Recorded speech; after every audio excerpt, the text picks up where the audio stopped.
Well, welcome to the Leader Connect podcast, which you'll notice we've taken away from Cumbria. We're recording this edition, this podcast in Pokhara in Nepal, and I'm currently sat in a garden where, in a place I've been staying for a few days, and exactly where I'm sat a few days ago, a jackal walked across the lawn. I've also seen 30 or 40 monkeys go processing through the trees behind me, and about 15 minutes before this interview started, while we were sat here, a couple of steppe eagles were either wrestling or lovemaking. I couldn't work out which, about 10 meters that way. So this is a wonderful location, and I'm here talking to my good friend Johnny Fenn, who works out here. He's a British Gurkha officer, and he's the field director of the Gurkha Welfare Trust out here. So Johnny, it's lovely to be chatting to you. I've wanted to do this for years, to have this conversation. So welcome to your own garden. No, thank you very much. And we've got some bird noises in the background. I hope it doesn't distract too much, but it is kind of lovely. Yeah, it is. Having those bird noises sort of accompanying this conversation. I love it. I mean, there's so much going on here, and perhaps a good start is for you to tell us a bit about what it is you do here first. So for the last 2 years, I've been working here. In fact, just over there is my office. It's the headquarters of the Gurkha Welfare Trust. We are a team of about 530 strong, with a footprint right across Nepal. And the Gurkha Welfare Trust looks after about 2,500 pensioners, those who left the British Army without a pension, and the Gurkha Welfare Trust has picked up that requirement to pay them something whilst they live out their lives out here. They're quite an old cohort now, average age of about sort of 83 years old.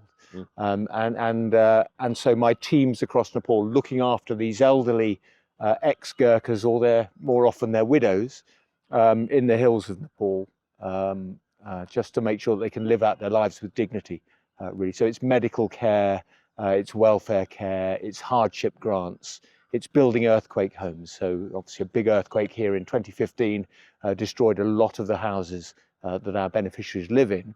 And so we build those. We also do a little bit of community aid as well. So we build some schools, we build some water projects, and we run some medical camps in remote parts of Nepal. It's quite remarkable. I mean, it's a large organisation, isn't it? The Gurkha Welfare Trust. You've got what, 70 locations?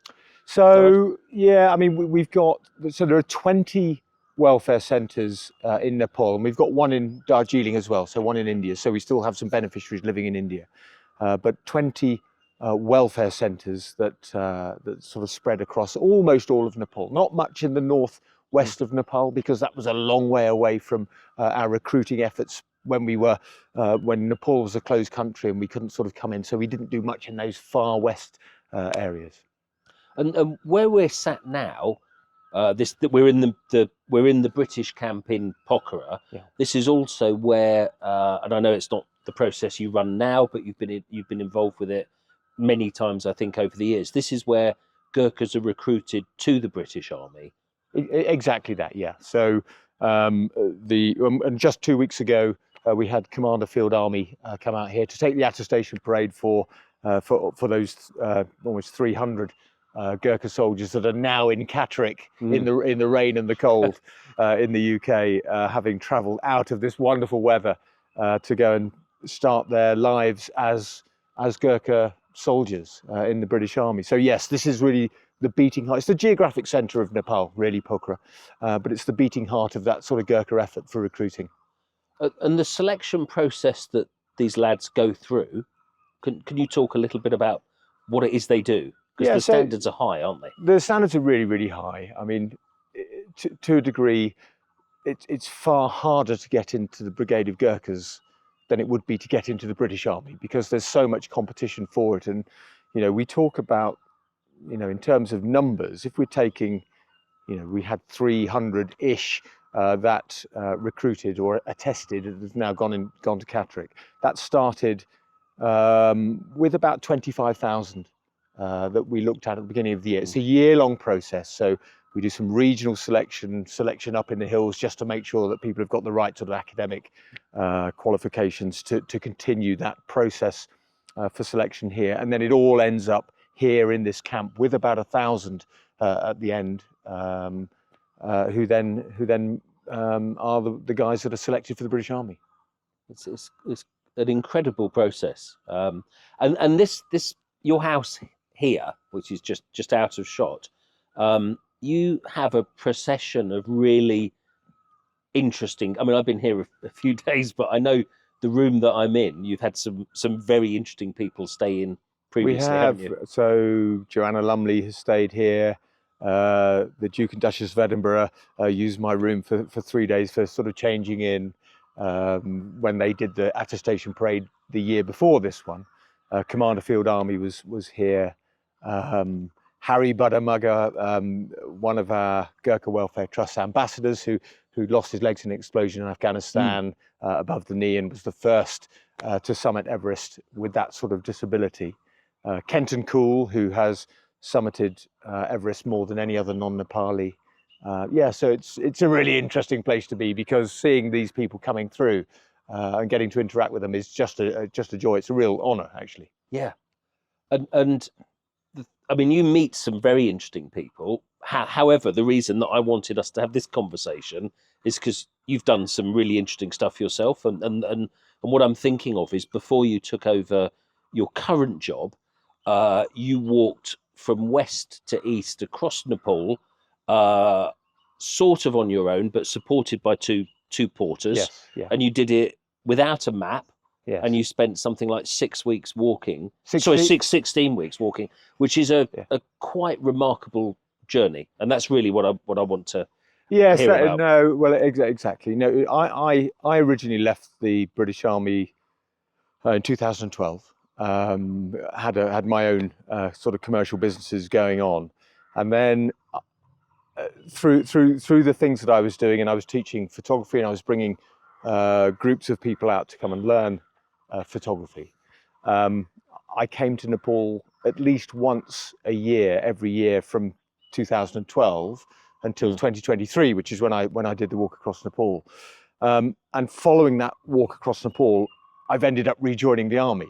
So it's been a really interesting, unexpected sort of turn of events, and I've been back in the army for 2 years. And I've got another 2 years at least to do of that job. But yes, so I decided, and you remember me saying that we don't really recruit people from the northwest of Nepal. So I'd always wanted to go and see that part of Nepal, because we don't know it very well as the Brigade of Gurkhas. It's just an area that's very distant, very remote.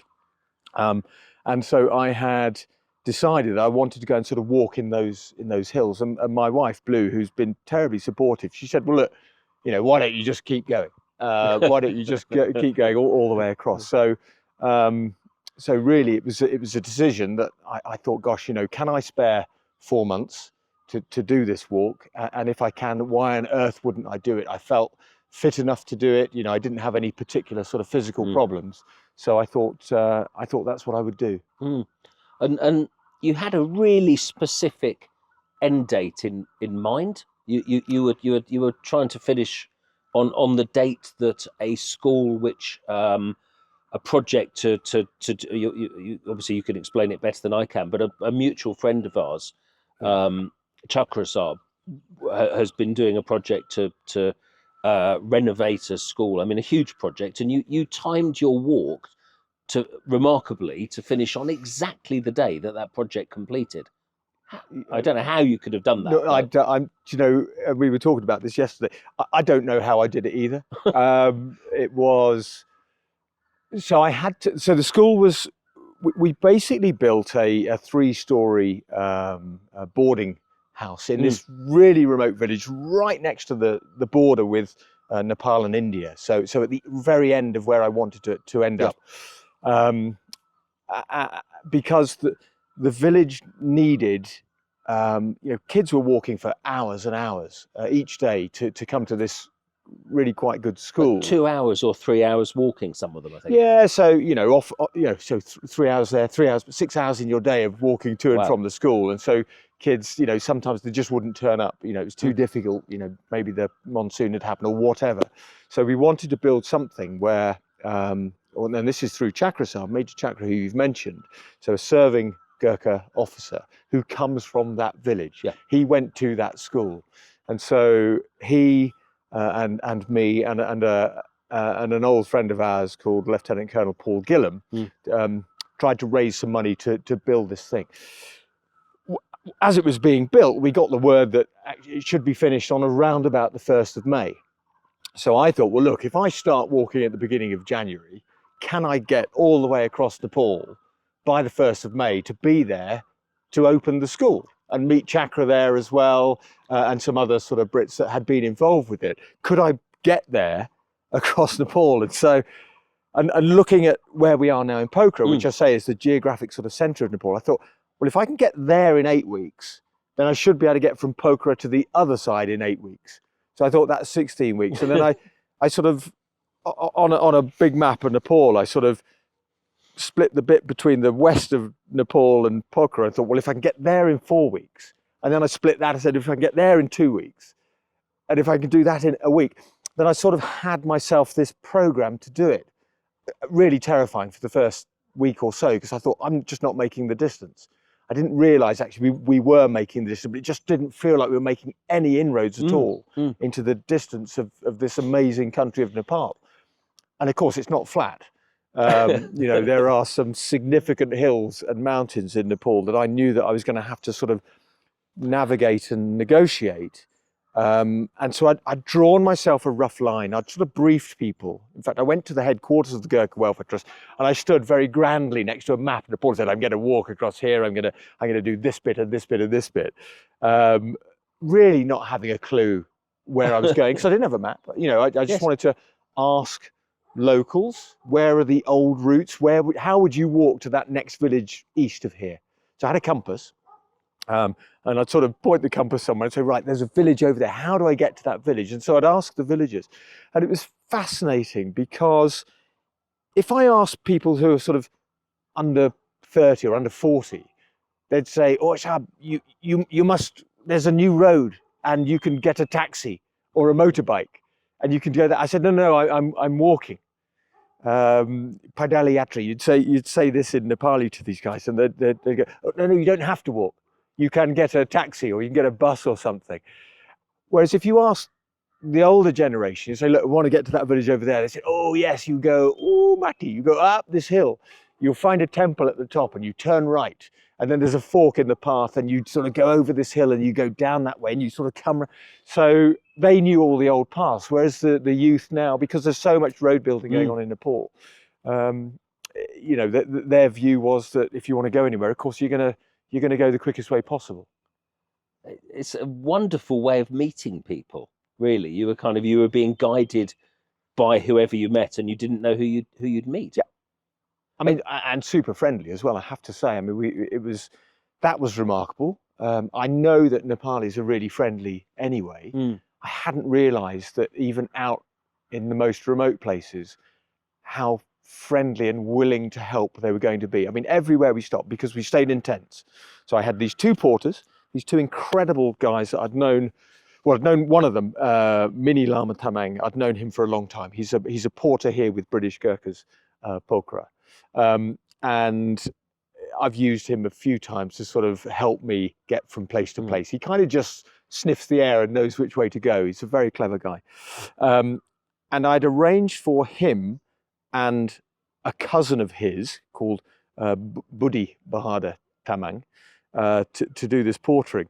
A week before we started the trek, Minnie got hold of me and said, look, we've bought all the cook sets, because we were cooking with kerosene, so we had a couple of cook sets, and we had pots and pans and tents and everything, all being carried in dokos, these big baskets on their back.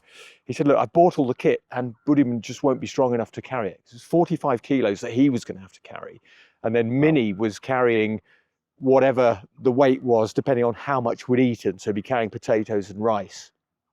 usually in vegetables and eggs, and so before he went shopping, it was sort of, so his weight was changing, whereas Buddy's weight was going to stay the same at 45 kilos. So he said, look, I don't think he's going to be strong enough to do this. However, I've got another cousin who's stronger, who's going to help, called Rakcha Lama Tamang. And Rakcha is a big guy, he's a big unit, big strong guy, but he'd never ported before, so he'd never done this before. So I was like, but I just left it in Minnie's hands. I said, look, Minnie, you'll understand this. You know the work that you've got to do now, and so I'll go with that. And actually, Rakcha was an utter star. Never took a smile off his face. And some of the days we had were super difficult, really hard. Always smiling. Just a joy to be around. And you said that you found your way by asking people directions, and but you did get lost a couple of times. Got lost a couple of times. Properly lost really once, I would say, where I was thinking, I don't know how we're going to get out of this circumstance, because we couldn't find a track at all, and we were in this thick, sort of like a gorse forest, and we couldn't get through it. And it was dangerous as well. It had been raining a lot, and so it's really slippery, and couldn't really see which way we were supposed to be going, couldn't find a track. And we ended up going up the way and then ended up in snow. And so, yeah, it was really cold. This was in about week 3 or 4. And we couldn't even see any tracks, because, it was just snow everywhere on the ground. And it was, I just, again, left my fate in the hands of Minnie.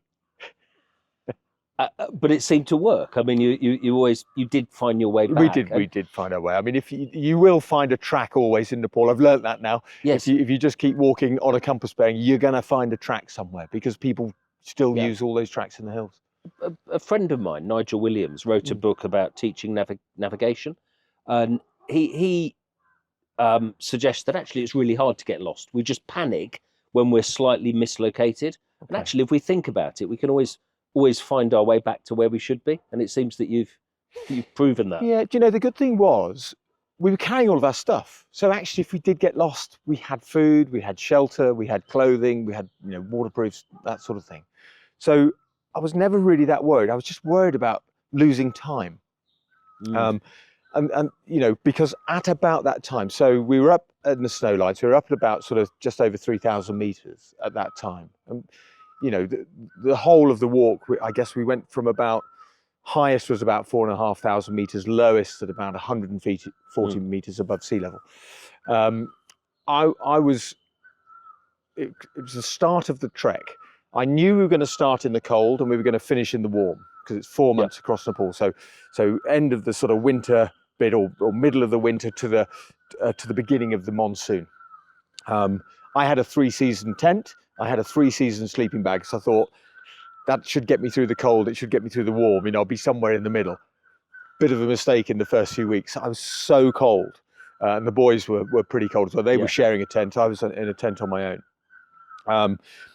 And I wanted to try and get to a place called Rara Lake. So it's a very sort of famous lake. And I thought, I'll head up to there and I'll see what that's like. So I've never been there. I've always wanted to see what it was like. And I was getting there and I thought, I'm going to have about a week to get to Rara Lake. And it was snowing and I was cold. And I thought, you know what, we've just got to lose altitude. We're at over 3,000 meters at that point. So I then followed the Canali River south. I just sort of tracked along that, because I knew that was going to sort of come south and it was going to lose altitude. But it was really depressing, because like for 3 or 4 days I was walking the wrong way. So I wasn't making distance east, I was heading southwest, as I followed this river down. And so for 3 or 4 days, just walking the wrong direction, when you're on a time scale, you think, God, how's this going to play out? Am I going to have to run? Am I going to have to pick up pace? It was already difficult, because you can only really go at the pace of the guys carrying all the kit. Yes. So it's route selection as much as anything else, and that was wrong route selection. And along the way, I mean, you are a brilliant photographer, and at this point, there's a copy here, but you a few years ago produced this amazing book, Light and Life in the Middle Hills. But along the route of your journey this time, you've taken some beautiful photos, and I think that gave you. We were chatting the other day, I think at dinner, about the connection that taking a photo gives you with the people that you're meeting on the way. Can you talk a little bit about that? So I wanted to, you're in Nepal. Everybody thinks of Nepal. You think of the high Himalayas. You think of Everest. You think of Annapurna. You think of those big plus 8,000 meter peaks.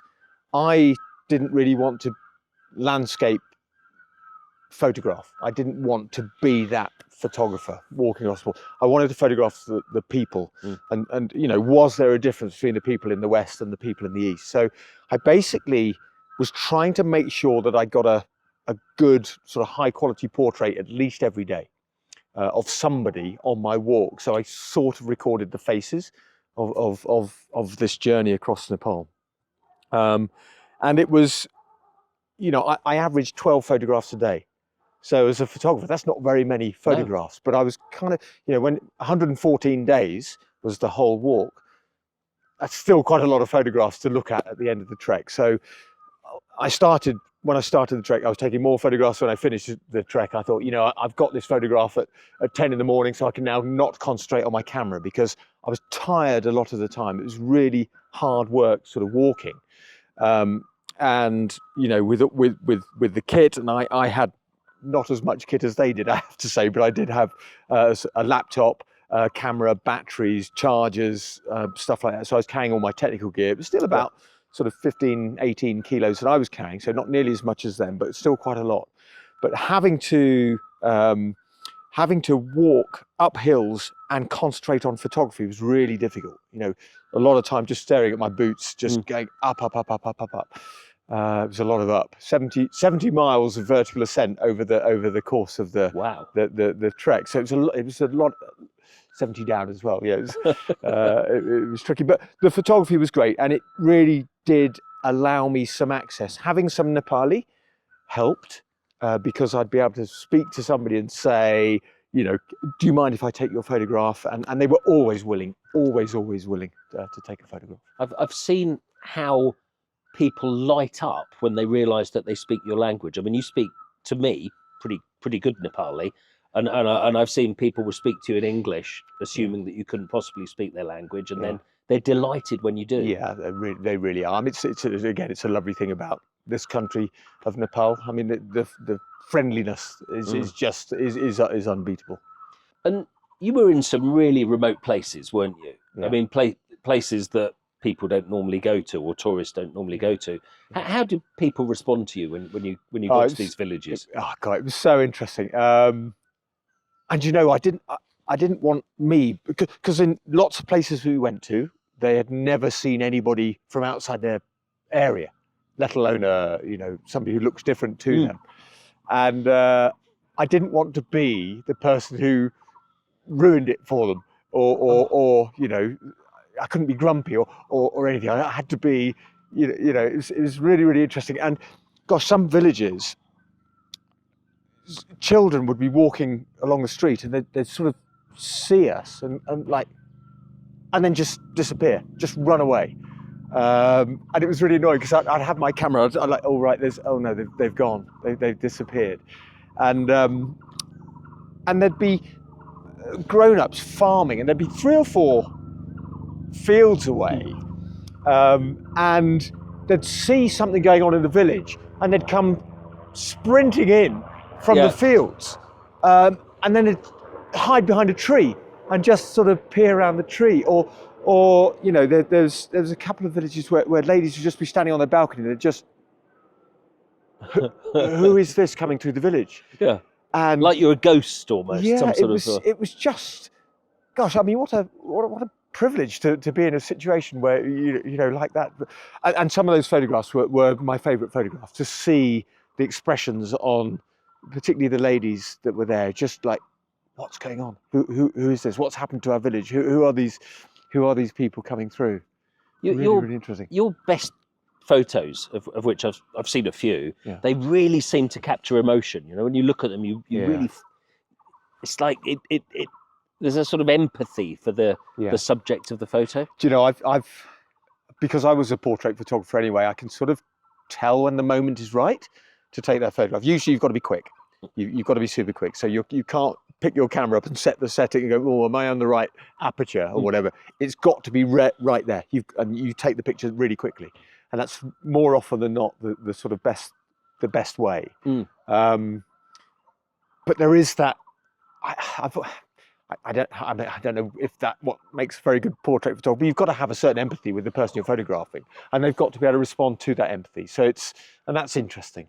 That's really interesting. You in your life as a professional photographer, you've taken photos of some pretty remarkable people, haven't you? Yes, yeah. So lots of the royal family, lots of explorers, lots of people who have done incredible things, and sometimes, if you're photographing somebody who's very, very well known, it's easy. You don't need an expression from them because everybody already knows who it is, so that they already have a relationship with that person.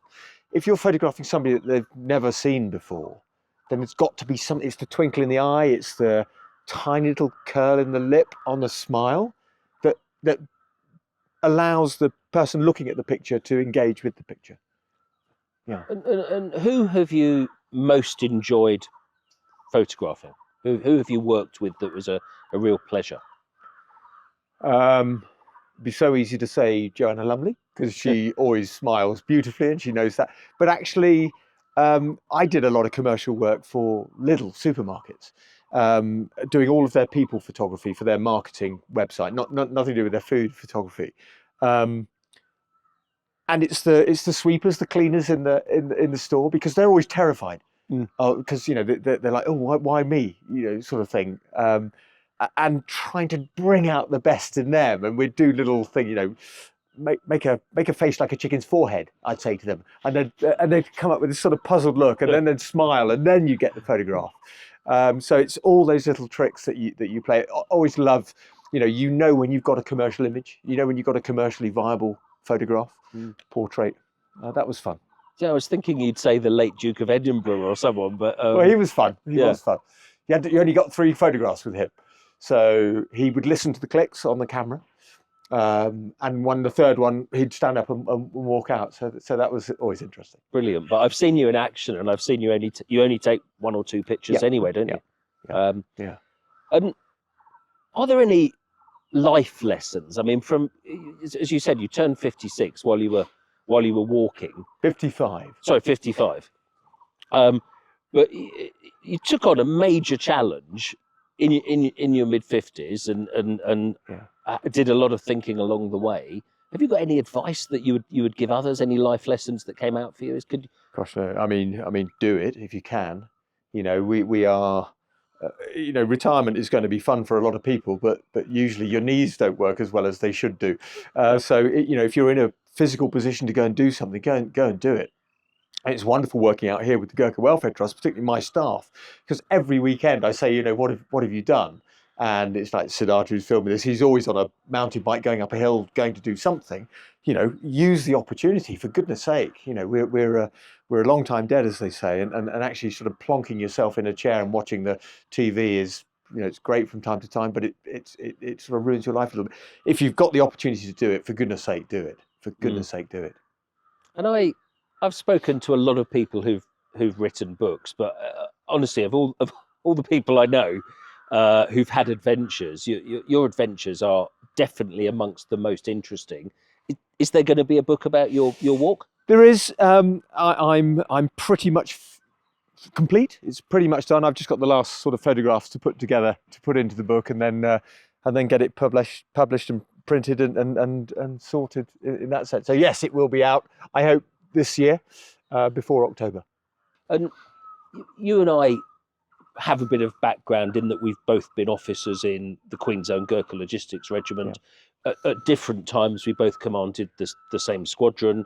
Both of us took the squadron to Iraq at different times. You at the very early stages of the campaign, me later, and both of us faced a certain amount of danger there. You told a story the other day, which I just think is worth recounting, where you thought there was some rain. You were sat in your Land Rover and you thought there was some rain. That's really embarrassing. Yeah. So I was driving through Basra in a Land Rover right at the beginning of the Second Gulf War, and it was beautiful weather. It was hot. I mean, really hot. I mean, you'll remember it was a sweaty place to be. And there were some splashes I saw in the front, just in front of the vehicle. And it was, I said to Gyan Limbu, my choice, he said, Saab, I think it's raining. It's very strange. He said, Saab, we're being shot at. Those are bullets hitting the ground in front of the Land Rover. Very embarrassing moment for me. I know this isn't about me, this is about you, but I had a similar experience, which I didn't tell you, but I was with Bim Gurung, who was my ops officer at the time, and we were at Basra Palace. We'd just gone up to Basra Palace in a convoy, and we were forming up ready to go back for back to the camp that we came from. And something just like a Coca-Cola ring pull just rolled across the sand in front of us, and it was really odd, and we had no idea what had happened. And I said, Bim, helmets?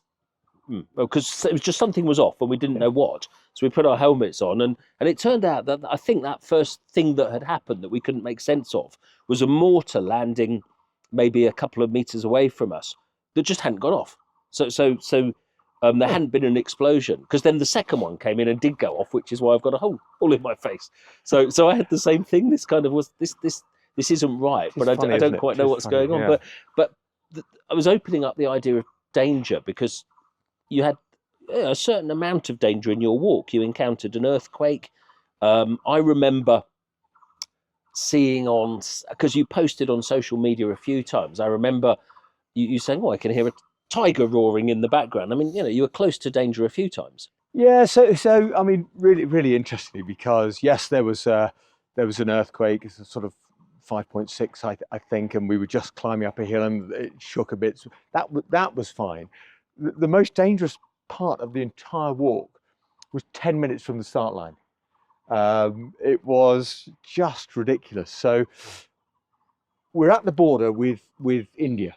The Mahakali River sort of separates the two countries. You can tell why the border's there, because there's this huge valley, and then the river that runs through it. You've got India on one side, Nepal on the other. Yeah. And our track from the crossing point takes you up by the side of the river, and it sort of goes up and follows the hill. It's quite a climb, and then you head east into Nepal. But what had happened on this track? There'd been a little landslide, and so the track suddenly narrowed, and it's cut into the cliff. Yeah, this track. So, and then a bit, I don't know, it was only about this long, but it was about as wide as my foot, and the cliff was sort of leaning out above us. So you're having to lean out, and we'd have died if we'd fallen off. We were already 150 meters above the ground, just before it hits the river. And I said because I'd said to my wife, look, if there's any danger, I'll just turn around and we'll go back, because I'm out here for a long time. There's no need for us to go through a dangerous bit. And I was talking to Minnie, the #1 porter. I said, Minnie, look, we're gonna have to turn around and go back to where the bus dropped us off to the start point, and find another way. And whilst I'd saying that, Raksha had taken off his 45-kilo doko and had walked it across this bit, because he couldn't carry it here because he would have had to lean out. So he took it off and he edged it along and was the other side of this bit already. And I was like, and I hadn't noticed this going on because he was to my back, and I was talking to Minnie. And Minnie said, "Oh, Sab, I think we can do this." And I'm terrible at heights, absolutely terrible at heights.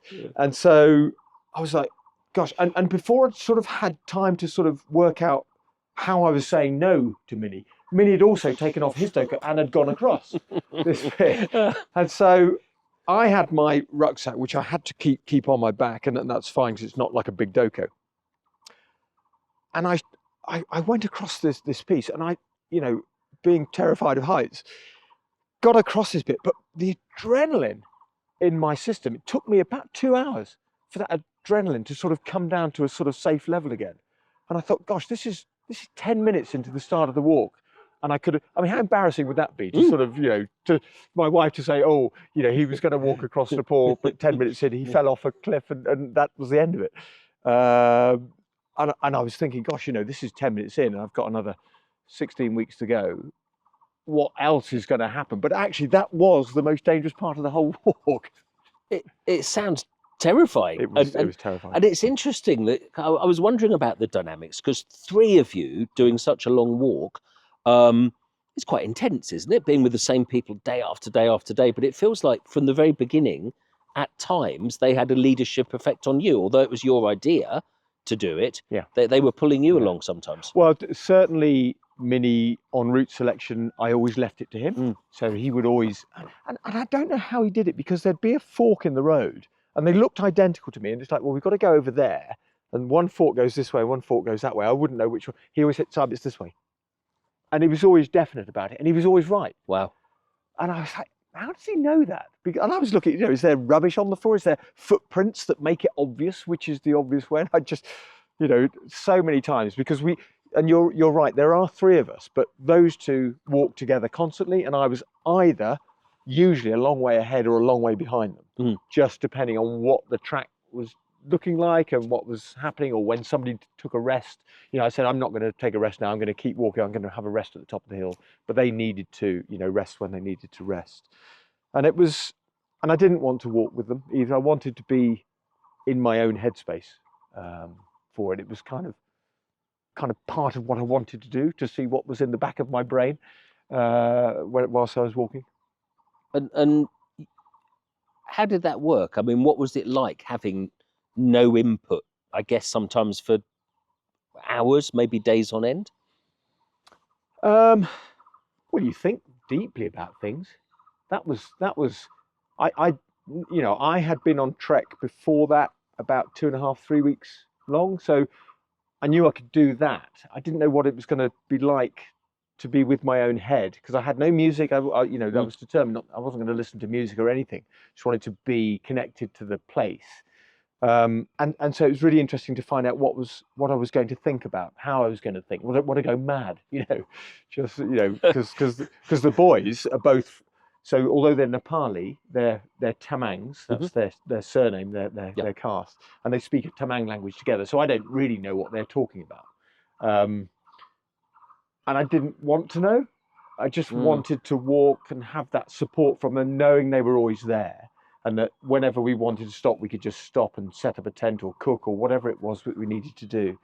But I found myself thinking incredibly deeply about stuff, about the future, you know, and I got to a point where I considered, I guess it must have been about the end of the first month. I thought, gosh, this is the end of that stage of my life, and this is the start of the next stage of my life, and this is a hard stop in terms of what was going on in my thought process.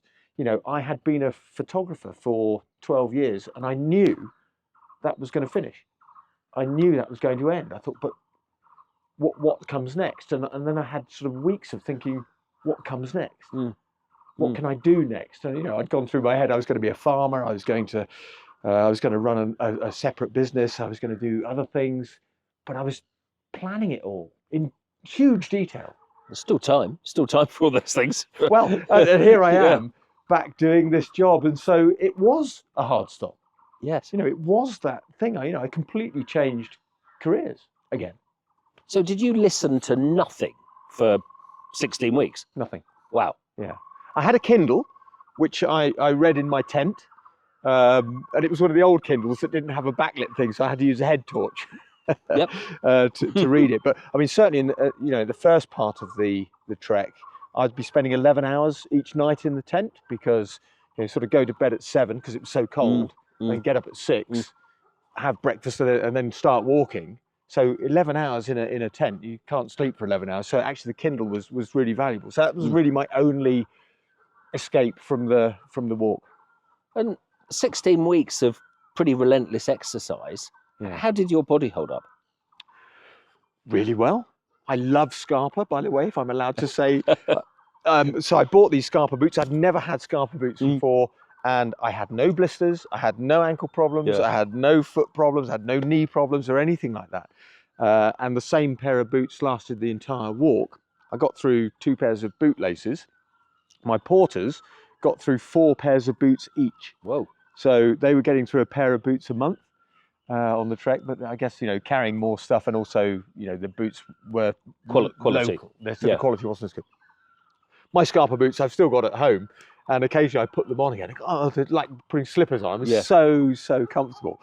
I've got a mate called Levison Wood, who's another ambassador for the Gurkha Welfare Trust, and I'd asked him before I started, you know, what do you do to get fit and get yourself prepared? He said, don't bother. You know, it's a long walk. You'll get fit as you go. He said that you don't try and do too much before you go. But my wife, who's a physio, she had given me some exercises to do. So I was doing some step work in the gym, carrying a bit of weight and doing some step work just to sort of, you know, so it wasn't a complete shock for the knees. But the first 3 weeks of the trek was so hard. My legs were on fire. I felt uncomfortable going up hills, and I thought, why are we not contouring round? Why are we going over the top all the time? And you're constantly, you know, thinking, what's the route selection here? And after those 3 weeks, the hills didn't seem to matter anymore. I'd obviously got fit enough to do those hard climbs, and the longer I went, the easier it became. I lost a lot of weight, so I lost 17 kilos of weight over the 16 weeks. That's there's too much to lose, really, because I was no alcohol, no meat, really dal bhat pretty much every day. So rice and lentils and vegetables. And that was for a number of reasons. One was that I told everybody that was what I was going to do, and they sponsored me. So we raised some money. So I thought, well, I can't eat meat if I've told them that I'm not going to eat meat. And secondly, the quality of meat out in the hills can be poor, as well as really expensive. Yeah. And actually, paying for me and paying for the two porters over 16 weeks can be quite expensive if you're going to be buying a chicken for 12 quid a day. Or something. That's quite a lot of money. So we ended up spending, by the way, including the kerosene for the fuel, £1.23 per person per day. Wow. That's what it cost me to do the trek. and you raised quite a lot of money, didn't you? I mean, people weren't sponsoring you for the diet, really. They were sponsoring you for the journey, and you raised how much? Yeah, well, over £50,000. Wow. So it's and that was just marvelous. I mean, I had an anticipation. I spoke to the Gurkha Welfare Trust beforehand. I said, look, I'm going to put a target of £8,000, and they looked at me and went, don't be silly. You'll get at least double that. So put £16,000, which I did. And when I got to the halfway point, of course, I had to rearrange all my social media. So I found myself in Pokhara for some time, because the boys come from Pokhara. So I sent them to go and see their wives, and so we had a day's rest here. And I redid it to say, look, I'm going to try and raise, I think, 32,000 at that point. But I ended up getting over 50,000. So I'm so grateful for people. It was amazing. And if anyone listening to this was inspired to give money to the Gurkha Welfare Trust, what should they do? Well, the Gurkha Welfare Trust has a website where you can donate, and of course, being in the job that I'm at now, which I had no idea that I was going to be in that job, of course, I'm the recipient of that money to spend, on our old Gurkhas who live in the hills in Nepal still, remarkably. Brilliant. And I mean, I could keep this conversation going for hours, but we don't have hours. But how did it feel when you got to the end of the trek? Yeah, it was incredible. I mean, so many villagers came up. So we finished the trek at about 3,200 meters, so quite high. So still quite cold, in a place called Chiwamanjang, India on that side, because of course Nepal is surrounded on east and west by India. So you go from India right across Nepal and get back into India again, sort of unusually. So Chiwamanjang we were at, it was quite high, and a lot of villagers came up. There was a band sort of playing the sort of local music they played. The police were all up there. The local government guys were up there, and I had some amazing friends from the UK that came across to support as well. But how did it feel? I didn't want it to end. My wife was there, and that was so lovely. And for the last 2 days, she was with me on the walk, which was just incredible. And the support she gave me was remarkable, really. For me to go away from the job that I was doing, not earn any money for 16 weeks. Yeah. And be away in a reasonably dangerous scenario. I mean, I don't know what she was thinking I was getting up to, in those 16 weeks. but you know, I had a satellite phone, so I could call her from time to time. But I didn't want to stop. I felt I could just keep walking. I met, you know, some of the staff of the Gurkha Welfare Trust. Siddhartha, who's filming this now, came to sort of film me at the end as well, and did some sort of drone footage too. And I look back at that drone footage of me walking at the end, and I can remember what was in my head. I remember thinking, can the finish line be another 4 weeks away? I just wanted to keep going. I can see how people walk across the world. You know, you just get into that thing. You just think, God, I feel so in touch with the planet, with my body, with my head. It was remarkable because I had no idea that was going to affect me in that way. I you know, when I started and I had still more than 100 days to walk, I thought, I can't do this. This is too hard. My legs were in agony. Yeah. And I was knackered and it was difficult and everything else. And I thought, I'm not going to be able to do this. And then at the end, I thought, I don't want to stop doing this. It was, yes. I mean, who gets to do this? You know, particularly when you're fit enough to walk, you know, young enough. I was 50, I had my 55th birthday whilst I was on the walk. Yeah. But I was thinking, who gets to do this over this amount of time when you're fit enough to be able to do this? Nobody, really. So, and I was just in that, oh God, I just want to keep going. This is living. Yes. The destination was no longer the purpose. No. It was, Yeah. it was the journey. Yeah. It was the journey became your life. Yeah. It's brilliant. It's really inspiring to listen to. Johnny Fenn, as I say, I would love us to keep chatting, and maybe we will when the cameras are switched off. But thank you so much. It's been an absolute pleasure Thanks, Neil. listening to your story. Thank you. Thank you. Thanks.